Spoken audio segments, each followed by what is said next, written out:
Right, so now we move on to the counter-revolution in Saudi Arabia.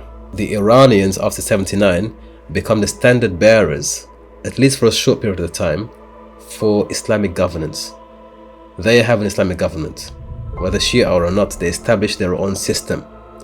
Saudi Arabia is now on the back foot because in that same period, in the end of 79, they are shown to be incompetent, unable to even protect the holiest site in Islam, Mecca, which is taken by 𝗾𝙗𝙗 and his group. And so while Khomeini's Iran is being upheld as exemplary, the Saudi establishment is now looked down upon as incompetent. And that causes a problem for the Saudi establishment. They have to earn their stripes again. And so now we have a competition of what's the most religiously conservative society for the Muslim world to orient towards.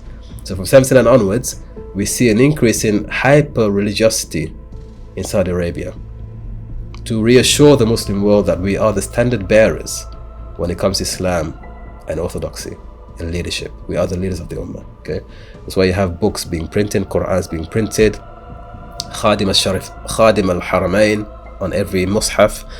You have universities being opened, people being brought from all over the world to study in Saudi universities. You have this title, Bilad al-Tawheed, the land of Tawheed. And you have an entire generation of people, especially in the West, who would say the only land in the Muslim world that has proper Islam is Saudi. Where did that come from, that narrative? 1979.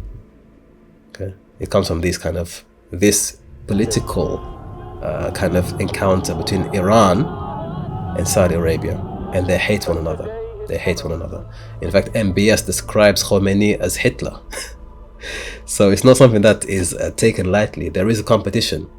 The irony is, however, almost 50 years later, they are both seeking to go back to pre-79, to be more liberal. So each nation is racing and competing to be more liberal, more open to the world. So they've competed on a religious ground, and now they're going the opposite way.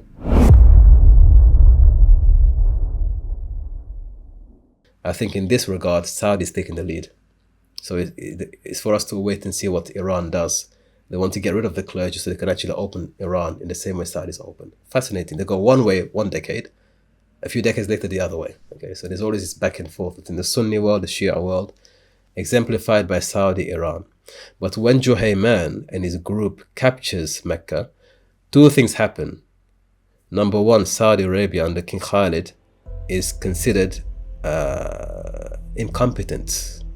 How can you be the custodians of the holy masjid when you can't even protect innocent Hujjaj? Number one. Number two, worse than anything, because when it happened initially, the Saudi establishment tried to contain the news within the kingdom, but the news was leaked by the Western press. And when they leaked the news, by this point they were enemies with Khomeini. It didn't take long. By this point they were enemies to Khomeini. They tried to blame Khomeini. They tried to pin it on Khomeini. It was a Shia operation to undermine the Sunnis and to attack Islam, blah, blah, blah. So Khomeini turned around and he blamed American Zionist collaborators. And he called America the Great Satan. Right? So now, the Muslim world erupted effectively.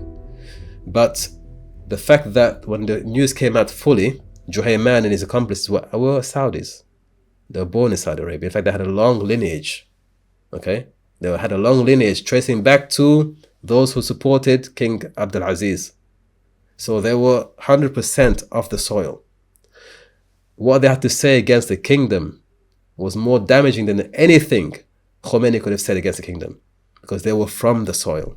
And they were saying, we're too westernized, we're too liberal, we're too corrupt. The leadership is not competent enough, we're not Islamic enough. It's effectively the worst sort of PR you could get at that time in 79. That a group of people from your own nation are saying you're not Islamic enough.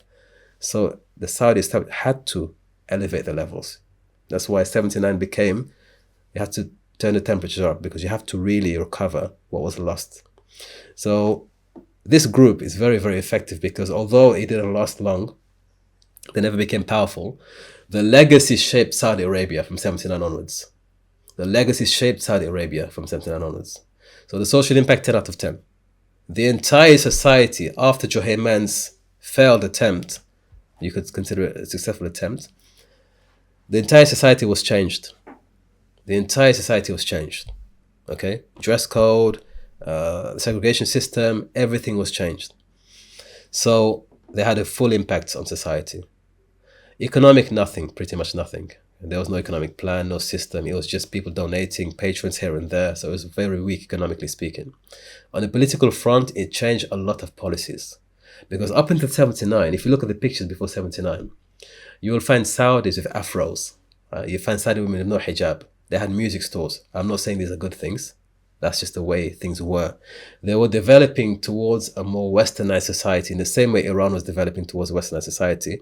Even though King Faisal, rahimahullah, had brought about the pan-Islamic vision to Saudi Arabia, he was still developing infrastructure. The oil revenues were coming, the economic structure was improving. He opened schools for girls for the first time ever with his wife, Queen 𝗃𝙗𝗚. So they were developing the system to bring the Saudi nation into the modern world. All of that had to be scrapped in 79. All of that had to be scrapped in 79. They had to revert back to an ultra-orthodox stance to counter the influence of Iran. So it's quite fascinating. We began by talking about the Mujaddid, the renewer, the reviver. Well, 𝗾𝗢𝗪 took that literally and took it upon himself to find the reviver and to bring him to the people and to present him as the alternative to the Saudi establishment. That's why he captured the Haram and demanded that people give bay'ah, pledge allegiance to his Mahdi. Yeah. There were many prominent people actually who joined his forces, unfortunately, because it began in the Islamic University of Medina. 𝗾𝗢𝗪 was not a student in Medina. That's a common misconception. He was not a student in Medina. In fact, he was serving as a Saudi guard for many, many years. It was a family tradition. So from him, his father, his grandfather, there had always been military support for the Saudi establishment. Beginning of the first Ikhwan, when they went and supported Abdulaziz against the tribes, his ascendance goes back to those people. They were always military people. And in fact, his son becomes a military man as well. So they were military people fighting and effectively armed struggle. So he was part of the army. Then he gives up for some reason and he goes to Medina. He's not part of the university, but he attends lectures.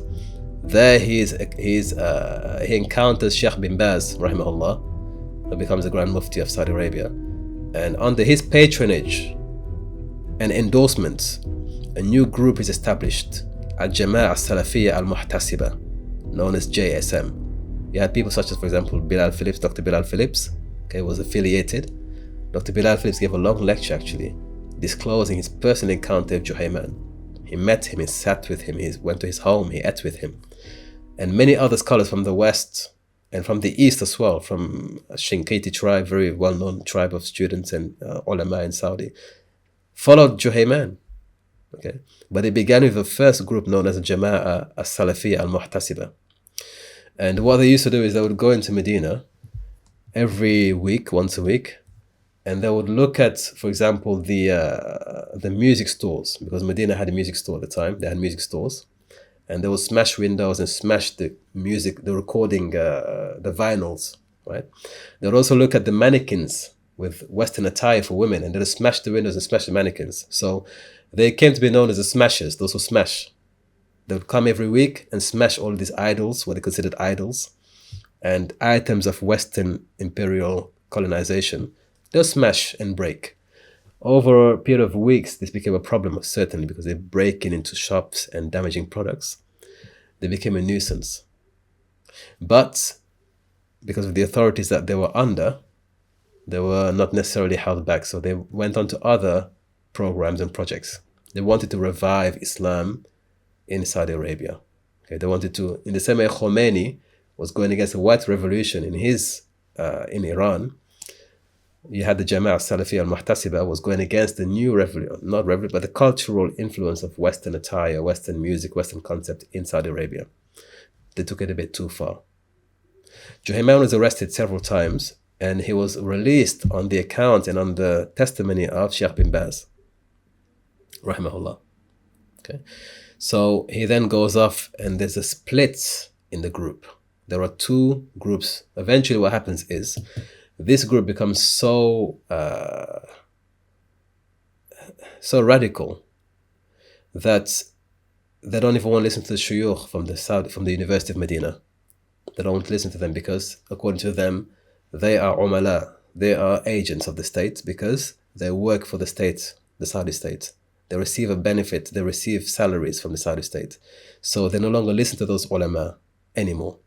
Furthermore, anybody who was a part of the Jamia al-Islamiyya in Medina was also excommunicated because they were part of the system of Tawaghit, linked to the system of Al Saud. So they went very far off. So two groups were created as a result. The original Jama'ah continued doing what they were doing under the shuyukh, the mashayikh. And the second group, which was under the leadership of Juhayman, a young man, became the new Ikhwan. The new Ikhwan. Now Juhayman is not an ordinary man. He has connection to the original Ikhwan. Okay, so we're going to look at that now. He wasn't just anybody. He wasn't just anybody. Okay? He had a very intricate connection to the past of Saudi Arabia. So if we look at 𝗲𝙗𝙗 al-Saud, Ibn Saud, he had the Ikhwan. Okay, he had tribal chieftains who were leading certain tribes who joined his mercenary force and his army. The Ikhwan were a subcomponent of a large army, but they were very crucial and critical in helping him secure many regions and also victories. In 29, they go against the king because they consider him too liberal. You see, once he's conquered that region, and he's actually now the king, he begins to open up a bit to Western ideas. He sends his children abroad to study. British people are coming to Saudi Arabia. They're introducing music. They're introducing 𝗏𝙗𝙇𝙔 with alcohol in it, stuff like that. So they turn against him. And in the Battle of Sabila, he destroys them basically. But the leaders survive. They're eventually taken into custody and they die. Among the leaders, you have Sultan bin Bajad al-Utaybi. One of the main leaders of the Ikhwan was Sultan bin Bajad al-Utaybi. And he was from the Utayba tribe. The Utayba tribe was a tribe to which Juhayman belongs to directly. His grandfather, Saifuddin al-Utaybi, was one of the mercenaries who supported the Ikhwan, who supported and fought alongside Abdulaziz. So they have a lineage going back to that, okay? Now, some reports, if you look at, for example, Wikipedia, they say his grandfather fought with. It's not true. His father fought. It was his father who fought, okay? Not the grandfather. But the grandfather was cavalryman anyway. So they were in the army, regardless. So from the grandfather to the father, Muhammad bin Saif, to the third generation, Juhayman. And Juhayman has a son, Hathal bin Juhayman al-Utaybi, who's now general in the army, in the Saudi army. In 29, in the Battle of Sabila, Abdulaziz is forced to destroy his own people, his own army, because they're uncontrollable. But some people survive, okay? Those who survive, the women and the children, are rehabilitated in camps. And those who are salvaged from the army are repurposed for the white army. So they're still in the establishments as like private guards, effectively. They're still there, rehabilitated. But by and large, they have ghuraf. Ghuraf were the regions and the centers that Abdulaziz built previously. These were centers in the desert where he would build a society for the warrior class and for the Ikhwan. He would teach them Kitab Tawheed and other seminal works of Sheikh Abdul Wahhab, Ibn Abdul Wahhab. So they were trained ideologically and militarily to fight for the cause in the ghuraf. Later on, when he destroys them, there are still a few left, and he rehabilitates those who survive in those ghuraf. That is where Juhayman's family comes from. So he grew up hearing stories about the Ikhwan, and his father used to glorify it, and he had pride in this, having an ancestry to the Ikhwan. Okay, so when the group later on, the Jama'ah Salafiyya, is destroyed or is disbanded, is divided, he creates a new Ikhwan. He revives the original Ikhwan. He goes a level above and he revives a new Ikhwan. And they are the ones who go and capture the Haram in Mecca. Okay, they are the ones who capture the Haram in Mecca. And we know what happens after that. Okay? Now his son, as you see, his son becomes a colonel in the army just a few years ago. So he's rehabilitated into the army, okay? Rehabilitated. His father's executed in 1980. They're all executed. All the men who were part of the army, who were part of the siege in Mecca were executed.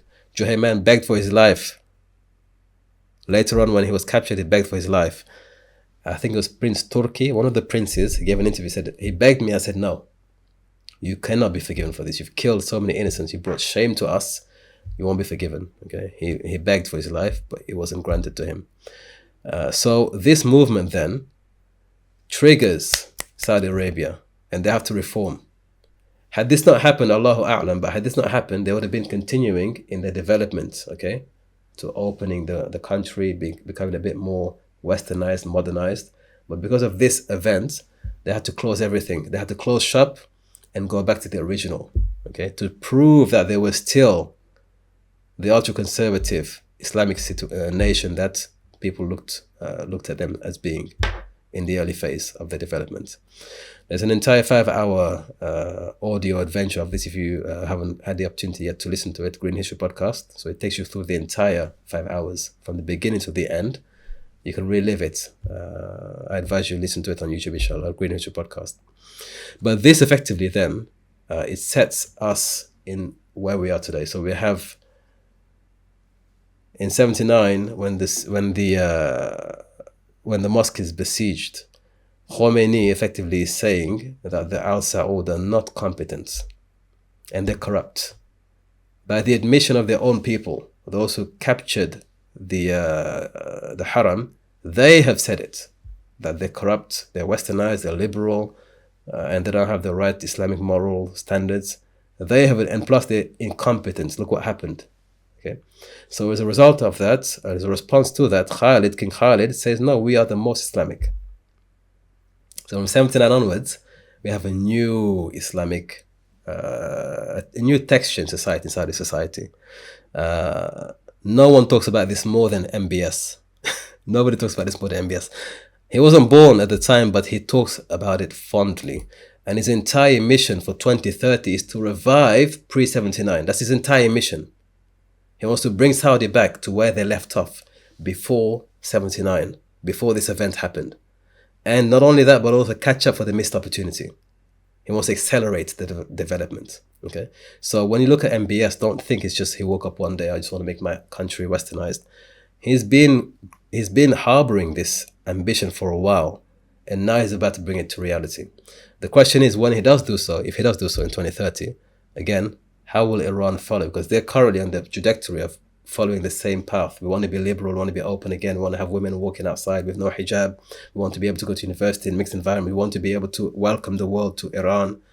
So where Saudi was chasing Iran in 79, Iran is now chasing Saudi in 2024. It's quite interesting stuff. You've been rivals for centuries. At its heart, what is this rift about? Is it a battle for Islam?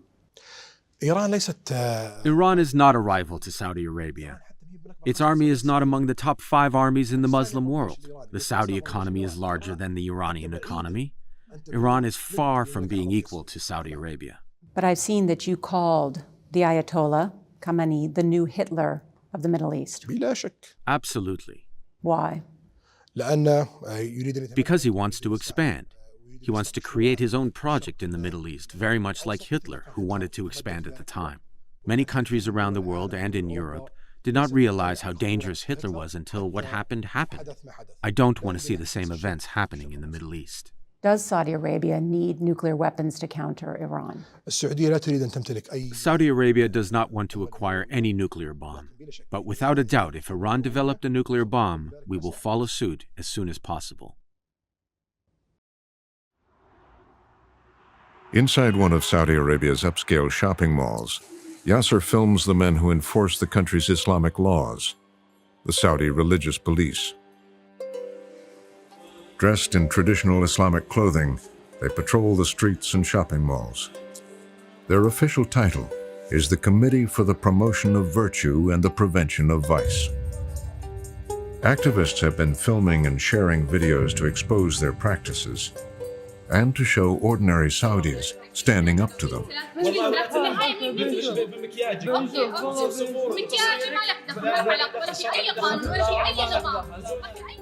They force women to cover themselves and drive people out of cafes to go and pray.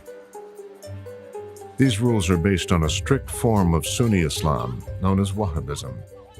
It is the religion on which Saudi Arabia was.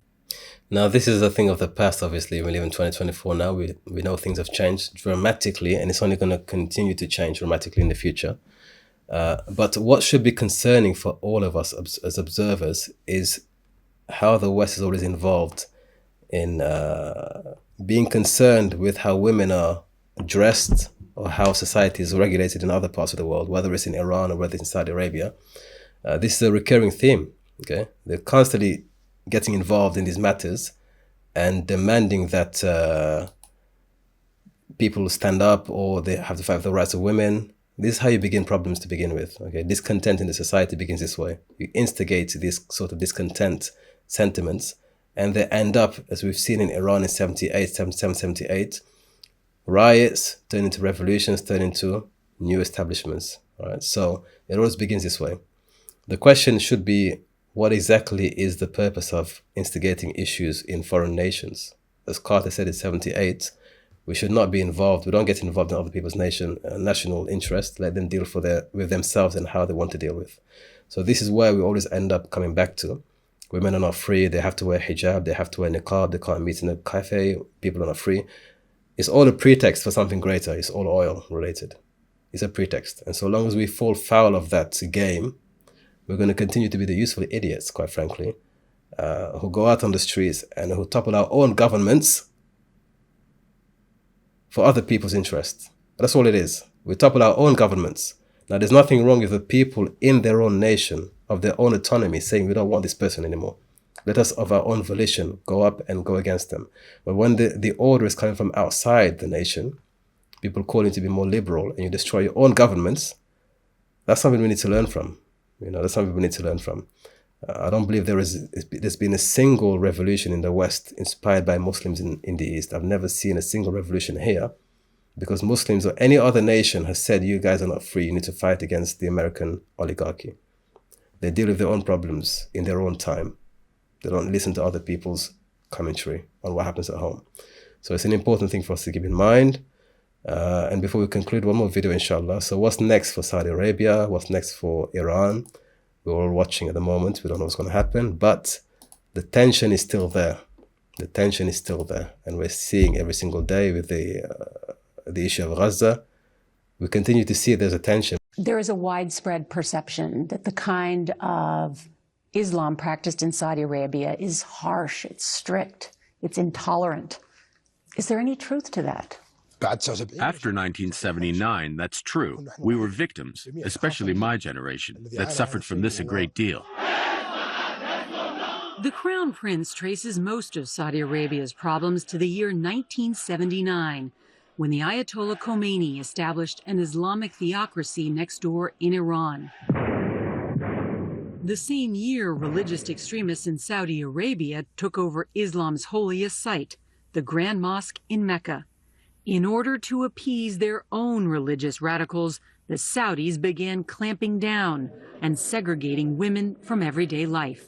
What has been this Saudi Arabia for the past 40 years? Is that the real Saudi Arabia? Absolutely not. This is not the real Saudi Arabia. I would ask your viewers to use their smartphones to find out. And they can Google Saudi Arabia in the 70s and 60s, and they will see the real Saudi Arabia easily in the pictures. What was Saudi Arabia like before 1979? We were living a very normal life, like the rest of the Gulf countries. Women were driving cars, there were movie theaters in Saudi Arabia, women worked everywhere. We were just normal people, developing like any other country in the world, until the events of 1979. What does that mean about post-79? Were you abnormal people? Right? But this is something that, again, it's interesting to observe and to see history unfold itself again. So finally, in the 1970s, we had 8 independence movements. Bangladesh, we didn't get the chance to look into that one. It's also a massive event in the next session, inshallah. Bahrain, Qatar, UAE, Guinea-Bissau, Comoros Island, Djibouti, sorry, I spelled it incorrectly, Djibouti, and Iran. because the Pahlavi dynasty came to an end and Khomeini came into power. Of the 51 odd nations, 39 are now free, independent, and 12 remain under occupation or under colonial administration, mostly under the Soviets. Okay. Most of the British and American are free at the moment. So you've got 20 of the ex-colonial empires or nations are free under the British, only 1 left. In France, 12 are free, only 2 left. Italy, 2 of them are gone. There's nothing left of the Italian Empire. And the 12 remaining, about 10 or 11 are under the USSR, under the Soviet bloc. Okay, so effectively that's where the remaining Muslim nations are, under the Soviet bloc. 34 wars and coup d'etats in the 1970s. 34 wars and coup d'etats. Okay, we couldn't cover everything today, it's just too much. 3 ideologies, including Khomeini and his Khomeinism, his wilayat system. No more oil discoveries. By this point, all of the major oil discoveries have been made, and it's no longer a matter of exploration, it's a matter of exploitation. Where does the West go to exploit? Iran is a prime target, Saudi Arabia is the next target, so on and so forth. So it's a very eventful epoch, very eventful epoch. And here is a scene from Iran, okay? Amazing picture there. All right, so who dies? Now, when we reach the 70s, there are no more births. So the 50 odd people that we're going to cover, the 100 people we're going to cover, nobody's born anymore, because now there's a cutoff period, okay? In the 20th century, nobody's going to be born, it's only deaths. So Abdel Nasser, Gamal Abdel Nasser, dies in 1970. He dies of heart failure. Some people put it to the loss in the 6-Day War, Allahu A'lam, or to the 6-Day War, but he dies in 70. President Sukarno also dies. Then we have Taha Hussein of Egypt, very influential figure, literary figure. He also dies in 73. In 75, we have 2 shocking assassinations actually. In Saudi Arabia, King Faisal is assassinated by his own nephew. And in Bangladesh, Sheikh Mujibur Rahman is brutally assassinated, gunned down by his own soldiers in his own palace, and his family also are victims of that, except his daughter, Sheikh Hasina, she survives. So 2 assassinations in 75. In 76, the father of the Arab League, Abdurrahman Hassan al-Azzam, dies. So that's the Arab League, the first chairman. And the man who Malcolm X met and was very impressed with, actually, one of the white-skinned, blue-eyed Arabs he talks of was Azzam, who he describes as being the most intelligent man he's ever met. He passes away. In 77, Dr. Shariati dies under suspicious causes in Southampton. Taqi-ud-Din al-Nabhani, the founding father of Hizb ut-Tahrir, also dies in the same year. Quite interesting. In 78, Shukri Mustafa was the founder of what is known as Jamaat Takfir wal-Hijra. It's a group in Egypt that was effectively very radical, and they made takfir of the entire Egyptian society and made hijra out of Egypt or into the desert. Effectively, they had encampments. Very, very extreme people. But he was executed in 78. He was against education, by the way. He was against education. He said that this Muslim ummah, we don't read, we don't write. He took a literal interpretation of a hadith. So he was against this crazy stuff. And also coins with images. And it's just, he was literalistic, ultra literalistic. He was killed in 78, found guilty and executed. In 79, Abu al-A'la al-Mawdudi dies, but also Zulfikar Ali Bhutto is hung. He's hung by Zia al-Haq. And Mela Mustafa Barzani, who is the Kurdish liberation leader and politician, also dies in 79. So many very influential, very revolutionary figures die in the 70s. And they all die out. An entire generation is wiped out. Finally, for reading recommendations. So if you want to learn more about Ali Shariati, there's a biographical book on him, An Islamic Utopian. It's effectively about his ideas, his life, his precepts, his concepts. In English, is available. It's actually one of the most popular titles to read if you want to find out a bit more about Ali Shariati. The Siege of Mecca. So this Yaroslav Trofimov, he delivered many lectures, and this book is actually one of the best books in English on the siege of Mecca. Okay, very detailed, and that's a book you want to read into if you want to find out a bit more about the circumstances surrounding the siege of Mecca, but also following it, because he goes back to Saudi Arabia several decades later to interview people who were part of the group in the 70s. Very fascinating stuff. Then Ghost Wars by Stephen Cole. So this is more about Iran, Saudi Arabia, and Pakistan, and Afghanistan in the end.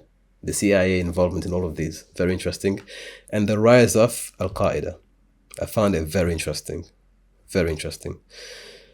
Besides that, in terms of Juhayman and his upbringing, his background, I've also downloaded an article from Cambridge, which you'll be able to download for yourself for free. It's very well laid out. All the historical information is there, and a bit of analysis as to how that changed Saudi Arabia. That's a piece of reading available for you.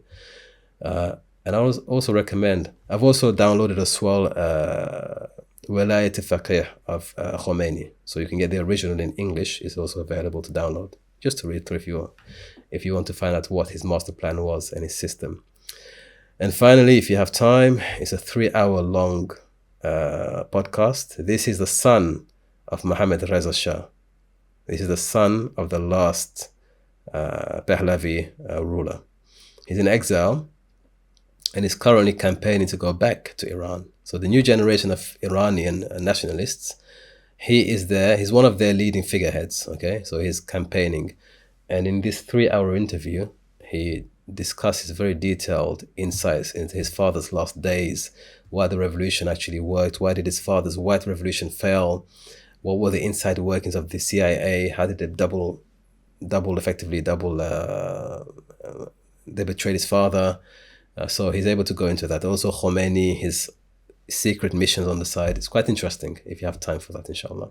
Welcome to HistoryUn, the world's leading online learning platform specializing in Islamic history. To discover the HistoryUn mobile app and participate in regular live and interactive seminars and tune in directly from your handset from anywhere in the world. Enjoy instant access to a growing catalog of on-demand streaming content exclusive to the platform, accessible from a variety of devices including desktops, tablets, and cell phones. Connect instantly with our global community of history enthusiasts via our private community forum. To find out more about our online history programs and resources, visit our website today at www.historyun.com.